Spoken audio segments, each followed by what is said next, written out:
ನಾವು ಅವ್ರ ಹತ್ರ ಮಾತಾಡಲೇಬೇಕಾಗತ್ತೆ. ಏನಕ್ಕೆ ಅಂತಂದರೆ ಅದು ಬಿಗ್ ಬಾಸ್ ಮನೆ, ಅಲ್ಲಿಂದ ಹೊರಗಡೆ ಬಂದಂತೂ ಇಲ್ಲಿ ಮಾತಾಡೋಕ್ಕಾಗಲ್ಲ. ಅಂದರೆ ಇಮಿಡಿಯೇಟ್ ಆಗಿ, ಯಾಕಂದರೆ ಎಲಿಮಿನೇಟ್ ಆದಮೇಲೆ ಬರಲೇಬೇಕು. ಅಟ್ ಪ್ರೆಸೆಂಟ್ ಬಿಗ್ ಬಾಸ್ ಮನೆ ಮಾತಾಡಬೇಕಾದ್ರೆ ಯಾರನ್ನ ಮಾತ್ರ ಮಾತಾಡ್ತಿರ್ತಾರೆ, ಅವ್ರು ಮಾತಾಡಿದ್ರು ಕೂಡ ನಾವು ಎದ್ದು ಹೋಗೋಕ್ಕಾಗಲ್ವಲ್ಲ. ಇಲ್ಲಿ ರಜತ್ ಅವರು ಗಿಲ್ಲಿಯವರು ತುಂಬ ಚೆನ್ನಾಗಿ ಮಾತಾಡ್ತಿದ್ರು. ಆದರೆ ಕೆಲವೊಂದು ವಿಚಾರಗಳು ಇಲ್ಲಿ ಅವ್ರು ತಪ್ಪು ಮಾಡ್ತಿದ್ದಾರೆ ಅಂದಾಗ ಗಿಲ್ಲಿಯವರು ಯಾರೇ ಇರ್ಬೋದು, ಅಲ್ಲಿ ಕಾವ್ಯ ಅವರಿದ್ರು ಕೂಡ ನೀನು ತಪ್ಪು ಮಾಡ್ತಾ ಇದೆಯಾ ಅಂತ ಇಲ್ಲಿ ಹೇಳಿದ್ದಾರೆ. ರಘು ಅವರಿದ್ದಾಗೂ ಕೂಡ ಇಲ್ಲಿ ಹೇಳಿದ್ದಾರೆ. ಇಲ್ಲಿ ರಜತ್ ಅವ್ರಿಗೂ ಕೂಡ ಅಷ್ಟೇ ಅದನ್ನೇ ಇಲ್ಲಿ ಹೇಳಿದ್ದಾರೆ. ಧ್ರುವಂತವ್ರ ವಿಚಾರದಲ್ಲೂ ಕೂಡ ಅಷ್ಟೇ, ಅಣ್ಣ ನೀನು ನಂಗೆ ಮಾಡಬೇಡ, ಇಲ್ಲಿ ನಿಜವಾಗ್ಲೂ ಕೂಡ ಇಷ್ಟ ಆಗಲ್ಲ ಅಂತ ಇಲ್ಲಿ ಗಿಲ್ಲಿಯವರು ಕಾಮಿಡಿ ಮೂಲಕ ಅಂತ ಹೇಳ್ತಾರಲ್ಲ, ಅದು ಅವ್ರಿಗೆ ತಗೊಳಕ್ ಆಗಲ್ಲ ಅಷ್ಟೇ. ಬಟ್ ಇಲ್ಲಿ ಸೀರಿಯಸ್ ಆಗಿ ಹೇಳಿದ್ರೆ ತುಂಬಾ ಚೆನ್ನಾಗಿ ಹೇಳಿದ್ರು. ಯಾಕಂದ್ರೆ ಬೌಲರ್ ಬಂದ್ಬಿಟ್ಟು ಇಲ್ಲಿ ಬಾಲ್ ಹಾಕಿದಾಗ ನಾವು ಬ್ಯಾಟ್ ಮಾಡಬೇಕು, ಬಾಲ್ ಹಾಕ್ದಾನೆ ಬ್ಯಾಟ್ ಮಾಡಿದ್ರೆ ಅದು ತಪ್ಪಾಗುತ್ತೆ ಅಂತ ಬಿಟ್ಟು ಸುಮಾರು ಸತಿ ಹೇಳಿದ್ದೀನಿ ಅಂತ ಇಲ್ಲಿ ಹೇಳಿದ್ರು.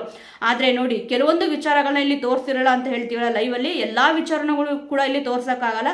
ಇಲ್ಲಿ ಗಿಲ್ಲಿಯವರು ಹೇಳಿದ್ದಾರೆ ಅಂತ ಅವ್ರು ಹೇಳಿದ್ದೆ ಇವಾಗ ಈ ಒಂದು ಸಿಚುವೇಶನ್ ಹೇಳಿದ್ಮೇಲೆ ಇಲ್ಲಿ ಗೊತ್ತಾಗಿದ್ದು. ಹೌದು, ಕೆಲವೊಂದು ವಿಚಾರಗಳನ್ನ ಇಲ್ಲಿ ತೋರ್ಸಕ್ಕಾಗಲ್ಲ.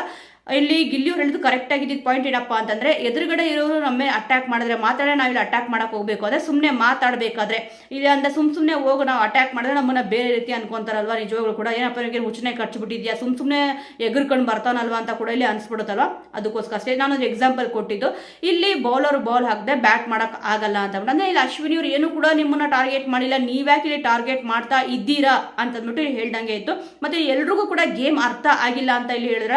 ಇಲ್ಲಿ ಗಿಲ್ಲಿಯವ್ರು ಹೇಳಿದ್ರು ಎಕ್ಸಾಂಪಲ್ ಕರೆಕ್ಟ್ ಆಗಿ ಹೇಳಿದ್ರು.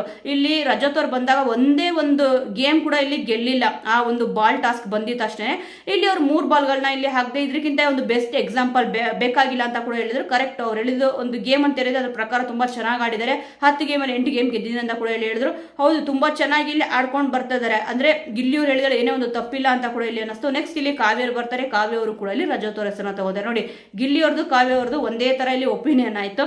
ಆದ್ರೆ ಇಲ್ಲಿ ರಜತ್ ಅವ್ರು ಮಾಡ್ತಾರೆ ನಿಜವಾಗ್ಲೂ ಕೂಡ ತಪ್ಪಿದೆ, ಅದಕ್ಕೆ ಪಾಪದ ಕೂಡ ತುಂಬಿದೆ ಅಂತಾನೆ ಇಲ್ಲಿ ಹೇಳ್ಬೇಕು. ನೆಕ್ಸ್ಟ್ ಇಲ್ಲಿ ಸ್ಪಂದನ ಅವ್ರು ಬರ್ತಾರೆ, ಅವರು ಕೂಡ ರಜತ್ ಅವ್ರ ಹೆಸರನ್ನ ಇಲ್ಲಿ ತಗೊಂತಾರೆ. ನೆಕ್ಸ್ಟ್ ಮಾಳು ಅವ್ರು ಬರ್ತಾರೆ, ಅವರು ಕೂಡ ರಜತ್ ಅವ್ರ ಹೆಸರನ್ನ ತಗೋತಾರೆ. ಇಲ್ಲಿ ಮಾಳು ಅವ್ರು ಹೇಳಿದ್ದು ಸಿಕ್ಕಾಪಟ್ಟೆ ತುಂಬಾನೇ ಇಷ್ಟ ಆಯ್ತು. ಏನಕ್ಕೆ ಅಂತಂದ್ರೆ ಒಂದು ಪರ್ಟಿಕ್ಯುಲರ್ ರೀಸನ್ ಅಂತ ಏನಿರುತ್ತೋ ಆ ರೀಸನ್ ಕೊಡ್ಬೇಕಾದ್ರೆ ನಾವು ಕರೆಕ್ಟ್ ಆಗಿ ಹೇಳ್ಬೇಕಾಗತ್ತೆ. ಈ ಸಾಮ್ರಾಜ್ಯಕ್ಕೆ ಅಧಿಪತಿ ಅಂತ ಅಂದ್ಬಿಟ್ಟು ರಜತ್ ಅವರು ಅವ್ರನ್ನೇ ಅವ್ರು ಅನ್ಕೊಂಡಿದ್ದಾರೆ, ಅವರು ಅಧಿಪತಿ ಅಲ್ಲ ಅಂತ ಅಂದ್ಬಿಟ್ಟು. ಹೌದು, ಈಗ ವೈಲ್ಡ್ ಕಾರ್ಡ್ ಎಂಟ್ರಿ ಕೊಟ್ಟಿದ ತಕ್ಷಣ ನಾವು ಅವ್ರನ್ನೆಲ್ಲ ಅಧಿಪತಿ ಅಂತ ಯಾಕೆ ಅನ್ಕೋಬೇಕು?